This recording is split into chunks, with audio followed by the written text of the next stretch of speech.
Kavokpu chapter 20 Eurekazia Mithi kong khar hon chung chang te soi si kanau khan ka hon nang khan a soi nge khania enge mithi kong khar su ni reng reng le chu tiang hon theina dan po a om po ka selo tharawa mu thei ti chu an soi fo to a ke nge poin a belai chiang takin ka mu to ani kha tuna hian tu nge biak liang tu te nge lo let le ati chu riat pui ke chu ka hlau ho lut deang zo te na ron ti chuan usang te min mu kan hlau bok si nen ka lu pui ta a mu thei tak tak ringem ke chu a mu tak tak ka ringa sin mania po mithi kan nei nuala an beluai luai niang a beng hupina aw vaka doctor dang ho point mak an ti hlom lutuk a rai no boxia a thisen chaklo wang ten tia ke chu a mu tak tak karing a zia zoi sia mu theilo biain ama a phun reng karing lo zo te chuan midang hriat ve hlau tak chung chuan a ti siam siama ke chuan mithi kong khar hon chung chang ringot chu ka lo ngai tua drip khai ngai le oxygen thlak ngai te ka ti sak nuwa phone phor chuakin vokpu chu ka call ta ringota tholop hlop hian a lo la a ngatinge ka lo ti ngal vat nai thok lo em ni duty lai chon phone khoi lo tur sin tin min lo hau dai I cha chang tu pa lo thei si tin ka da taw maka aron call non le la du to lovin ka ri gral tir thaka whatsapp a message ron lut le ngal he cha chang tu pa lo thei deuh hian cha chang tu nu thei mi lo hi a neverland a ruedu rang suanan adi chong moi angai hum tin pheng phelep emoji aron dalia ti tau tum ve maila a zeilo na tak hian min ti hlim rule veng loi si chong moi po neverland a kalchak a rang chuana ngai hiam tin pheng phelep emoji ka da tel ve riat pui khivurvul lo khan I duty chi angai to ro doctor murmuan ati rual chuan ka phuna salutuk chu ka phone ka thlau pa le enghal check lak hian chul chakna e ngai ni kha ti hlukin dam doya ronda pumurmu keman kalo tiang zo te chuan tin dam doi chu ada fel ngal sok soka ka phone chu charvatin ka ona alo chelo hlo thu fai molin ka akthra ngala voin chu rin ain ka buailo mithi po kan nei manglo ma se usang te biak mol kha tu nge niang le thil poi khoi tu kha keima kan ni vai chon eng tin nge ka siam that theng working hours zowa chuna thil kan ei lo wangin a pui nen country na kan chol koya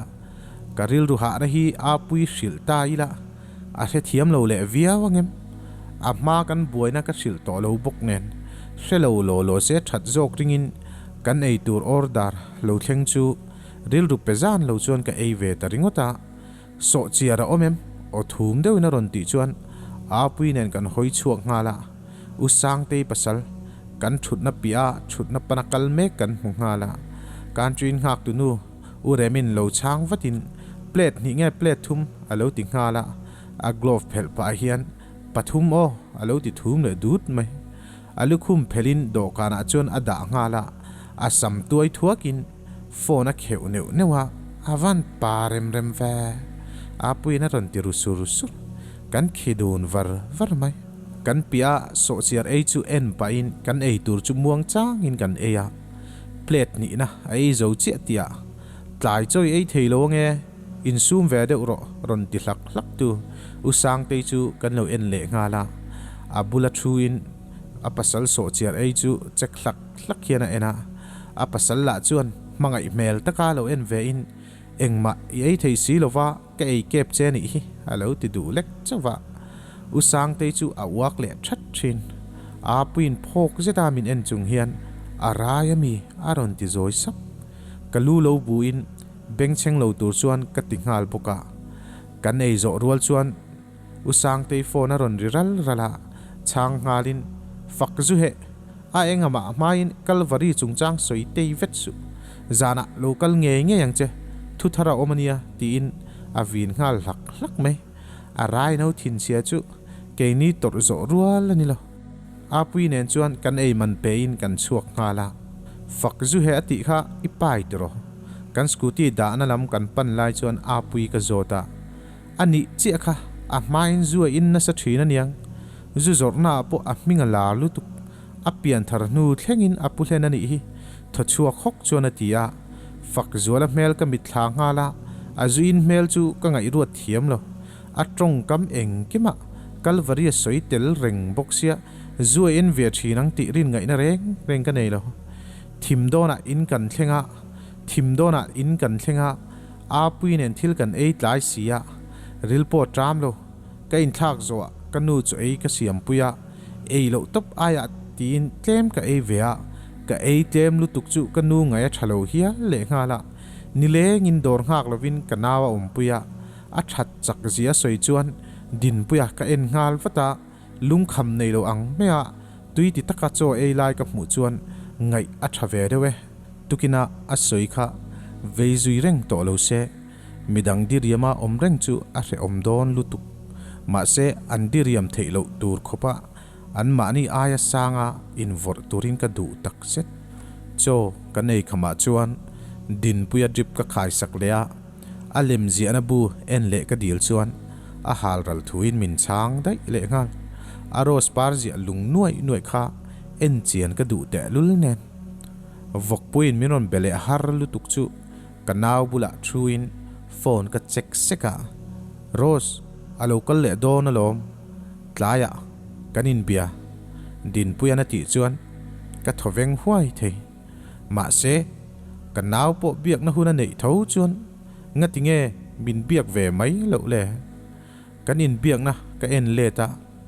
ka message a reply mi lo le ngal va biak ma sak la kha mei chia zo kini kha min ti le ka hlaw bok si adipi la chu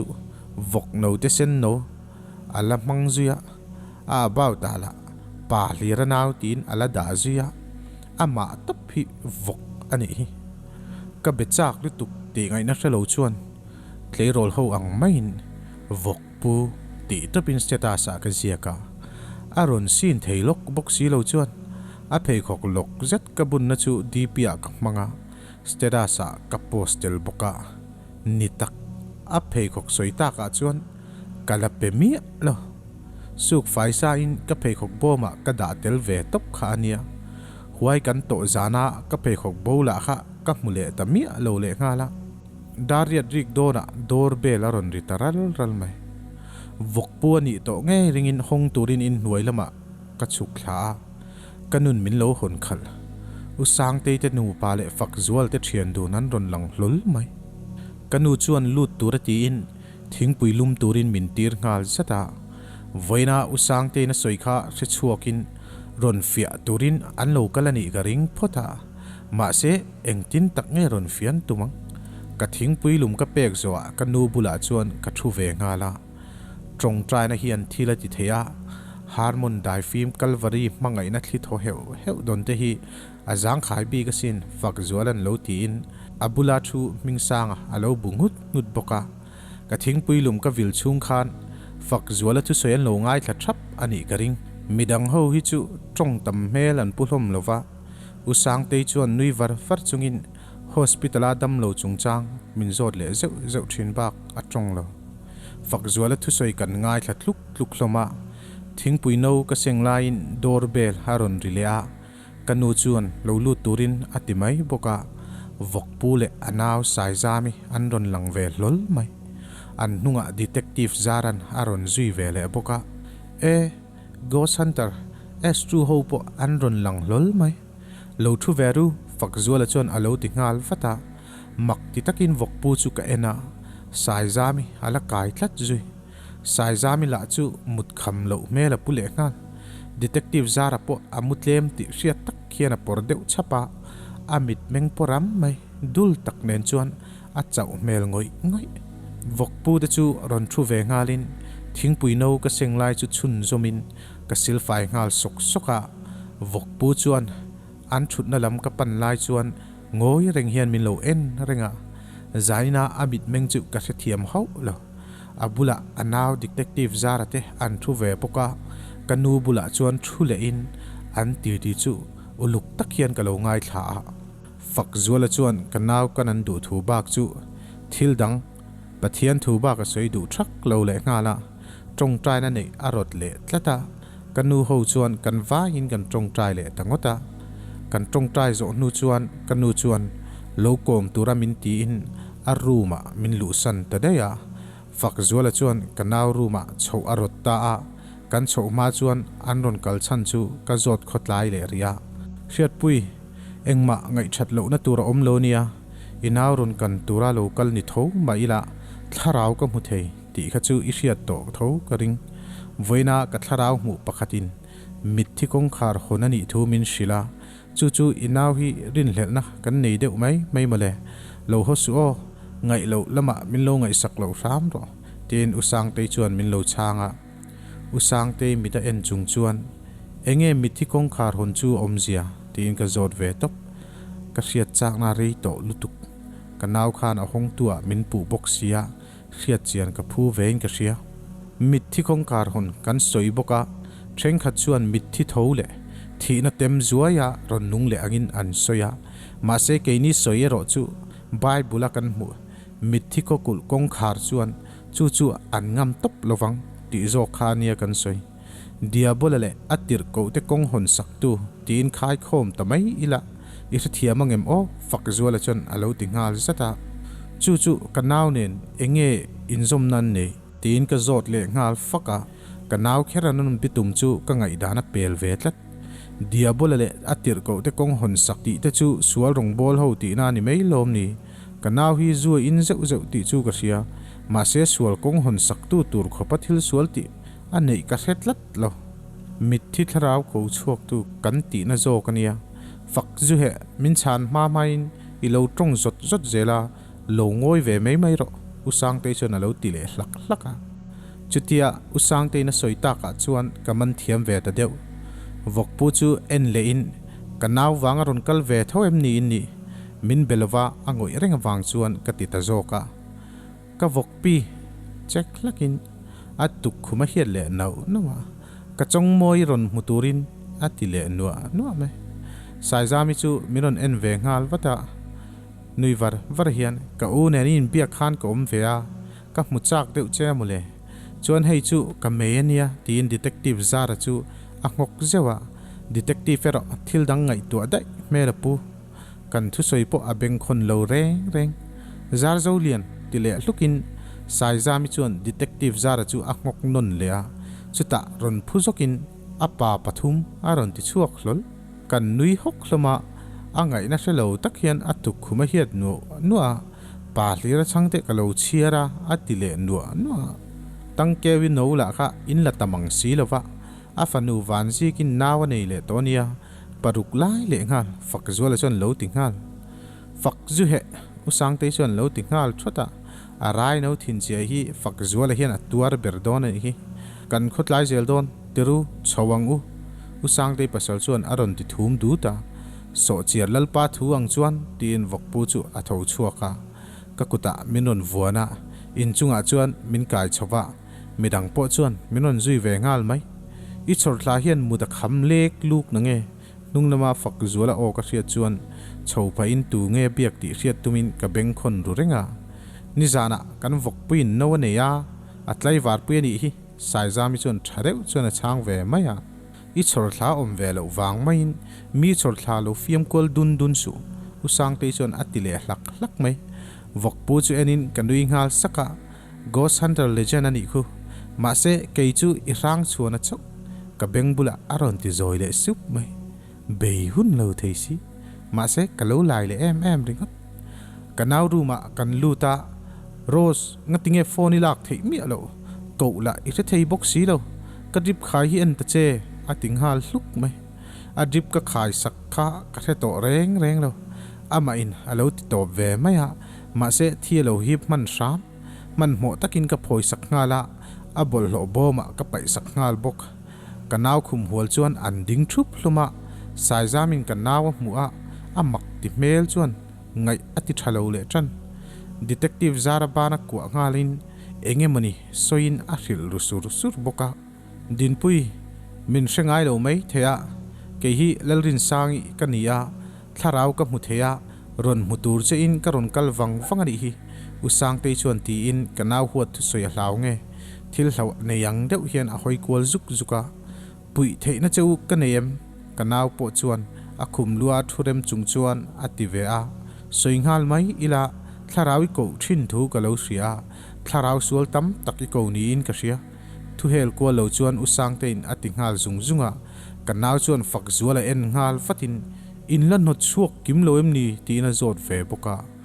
kaduat kan not chuak kim vek to tro ti in fak zuala chuan mingsanga a en ngala mingsanga chuan ngoi rengin alu lo bung huta ka hriat china kha chuan not chuak e alo ti dam thup boka vok tharau suali ko nia vok pu chuan lo ti khur ka kuta min kai nget sau boka a om dan chu ram hue hlaw nge midang hlau anei jok ka thiam lo akut te chu khur dar le ngala boina ka nei le zeu zeu renga thom hriat ka nei lo le min hril ru reng tu an om tlata man zan kan accident po khan min hril ru reng tu an om wangin ka bike khat lai ngai sak theilo khopin min siama ka thian te po chu tiang tho chuan an om ve bok u fakan kan wiza board a hal nu khan tu ma ko kan nei le to lo ma se min ti boi tu hi an om deuh reng mai kanau chuan ril ru ha mel set chuan ati boka an accident san kha anin tlan siak wange mo kalo ti maya thil dang wang jok alo ni renga eng tia renge lo boi ruk to ang le aril ru ha na a soi de kha kalo ngai thak liam sak mai maya ngai tha chi alo ni mi alo ni hi sil ru tu che chuan enge soi usang te chuan zo na a zot le a kanau chu in ngai tu vung fungin a dot turini minti tia changin a hoi kwal ngal zuk zuk boka en kwal sin la omalo om tak le kan not chuak le donania fak zola chan usang te chu hrit le a ti fel watang u na kan nei nia